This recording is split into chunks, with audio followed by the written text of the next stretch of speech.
The year is 2329. You desperately need money, so you apply for jobs. A harsh and grueling process. You get denied again and again, and you fall more and more into despair.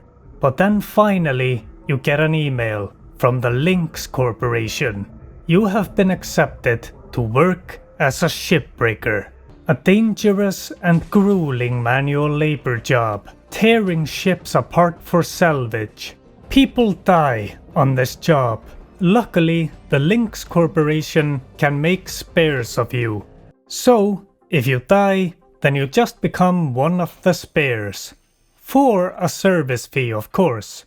The process of going into the spare system and all the equipment you need for shipbreaking is expensive. Luckily, the Lynx Corporation will allow you to become indebted to them, so you can just work off the debt. You need to make payments daily into this debt, so get to work. You are a wage slave now, but you have a pretty fun job.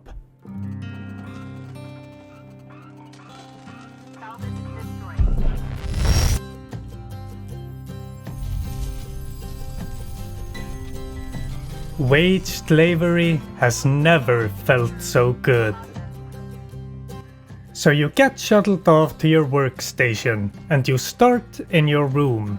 It's a pretty good living area and would probably sell for a few millions on the real estate market. This is where you sleep, do some story stuff, upgrade your shipbreaking tools and select a new ship to salvage. Let's start with that. You have a lot of ships to choose from, and there are a lot of differences between them, like their type, like is it made for transporting oil or is it made for mining. They are gonna be built different for different purposes, which can affect their value, but more important for you is the hazard level. More hazard means more danger means more money, or less money if you're not very careful. There are a lot of dangers, so let's start shipbreaking so we can take a look at them.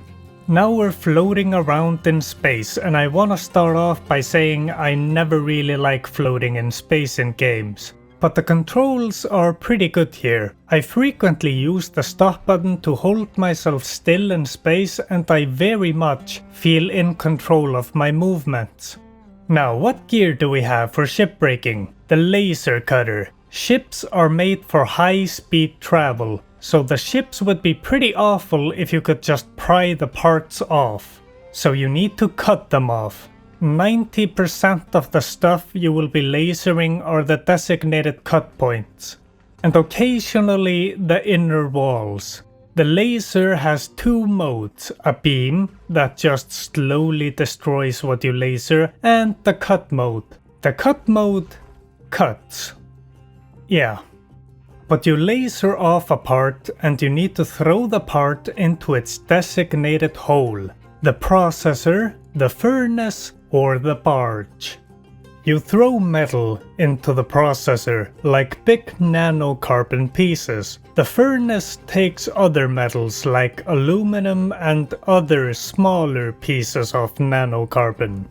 The barge takes things that actually work, like electronics or just stuff that is still somewhat functional, like the cardiac arrest inducing reactors. The game tells you what goes where. You throw the objects in the hole with your handheld utility grapple. You use it to grab objects and swing them around, pull them closer to you, or if they are big, then it pulls you closer to the object. And then shoot them away with like a sonic blast or whatever. The grapple also has tethers. You can tether a bunch of stuff together to send it all to the right hole at the same time, or just tether objects straight to the hole like I do. It's way quicker and I can get back to what I was doing. The tether is also great for the really big objects. Tethers will just pull the big object slowly into the hole, which is better than doing it manually, because the manual grappler has been skipping the gym and can't lift that much. But the tether doesn't give a fuck. A single tether could pull the Earth into the sun given enough time. Demo chargers. These make things go boom. You can't cut some parts, so you need to blow it up. Of course, you don't want to blow all your profits away, so you mostly place these on grade 3 cutting points. You can switch the angle of the placement or just rotate yourself and get motion sickness. All these tools control great and are very intuitive. Now let's take a look at the interior of the ship. Every town has this house. You know, that house that everyone says is haunted.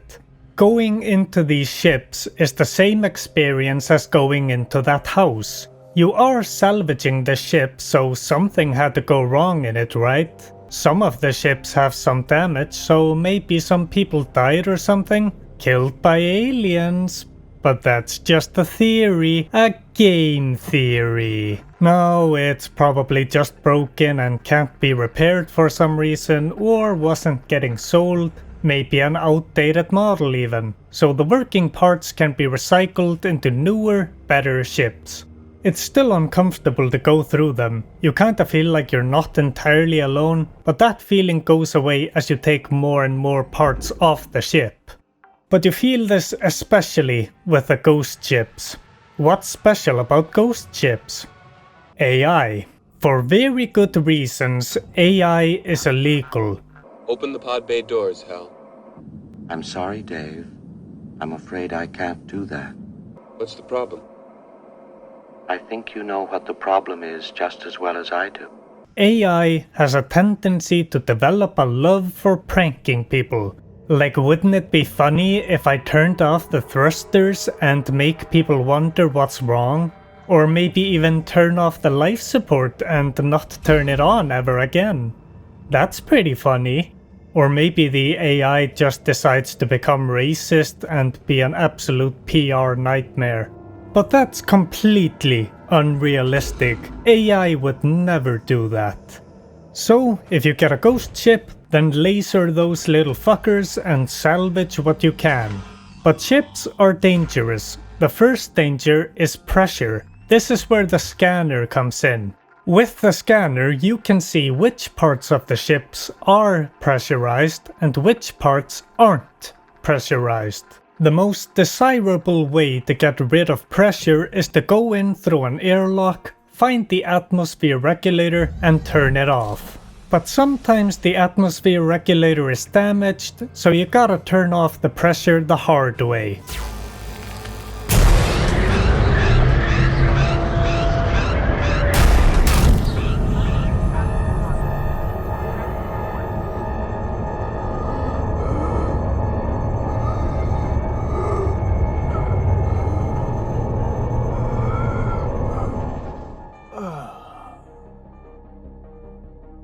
Detected.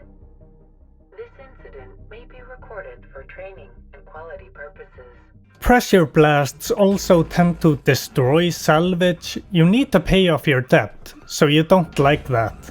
But luckily, Lynx gives you some leeway.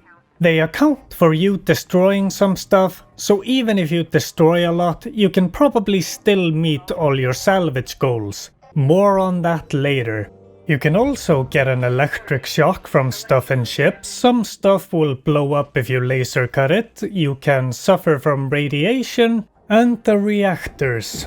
If they get taken out of their housing, or if their coolant and fuel lines are cut, they start a meltdown sequence. And the reactor meltdown is quite ouchy. It will destroy everything around it. Not ideal. So take apart everything around it before you take the reactor out and send it straight to the barge. You also need to worry about how much oxygen you have in your suit and how much fuel in your thrusters. Luckily, Lynx is generous enough to let you buy oxygen and fuel, or you can find it on the ship you're salvaging. Sometimes. Okay, salvage goals. So you have 5 to 9 goals of salvaged ship value you want to reach. And your reward for getting that are like rank up points and Lynx points, which will allow you to purchase upgrades. When you rank up, you unlock new upgrades for your gear and new, more dangerous ships with more value. That's the progression. I have no problem with the progression, it's just a steady stream of new things to look forward to and then play around with.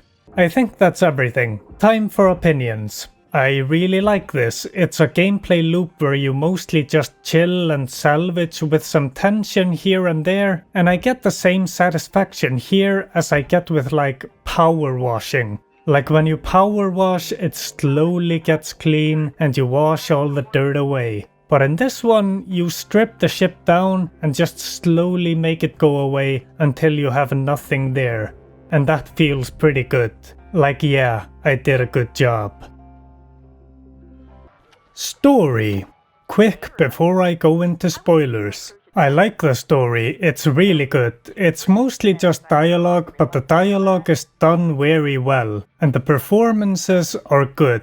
I got really engaged in the story and wanted to see how it pans out. And I got invested in the characters, mostly hating one of them, but I liked the others. A spoiler-free synopsis would be: the company treats you bad and your coworkers have a reaction to it. There are also audio logs and you're trying to fix a ship that was gifted to you, with parts you find while scavenging. Okay, spoiler time. Skip to the conclusion if you don't want to get spoiled. 3, 2, 1. So the Lynx Corporation has all its shipbreakers in a huge debt trap, and then charges them for everything they need and generally doesn't treat them very well. And this becomes very apparent when the company sends an administrator and he starts treating everyone like shit, and even putting the workers in danger. Why did the company send an administrator? Well, because Lou, one of the workers, is part of a network of shipbreakers that wanna start a union. There is a lot of talk in the gaming industry right now about starting unions, and companies being against it. I don't know if the story in this game was inspired by that, but it's hard not to see the connection. So the story revolves a lot around the workers talking about starting up a union and other workers being afraid of the union talk because the company might punish them, which they do, by sending the administrator. And they also give some propaganda of, hey, actually, unions are bad for you, the worker. That's why we, the company, are spending millions to stop you from making a union. And I will say that they did a really good job at making the administrator hateable. He is such an asshole, and such an absolute tool. One time he goes, you know what, we're gonna do yoga now, and shuts down everyone's thrusters, so you can't do your job. And Lou is slowly getting sucked into the furnace, which means she's gonna burn to death because this jackass wants everyone to do yoga for productivity. And out through the mouth. No! Help! Clearly not a lot of leadership potential in you, Lou. God! Rhodes, you psychopath! We'll try this again another time, when tempers aren't so high. And then he takes away a worker's phone privileges, meaning they can't contact their family. Such a dickbag. Hell, I've been vaporized by those stupid things plenty of times. Curazon, you're Spark free. Things spark so much you could put one on a birthday cake. Curazon! That's it! Come on now, Hal. I'm revoking your privileges for external communications. You... what?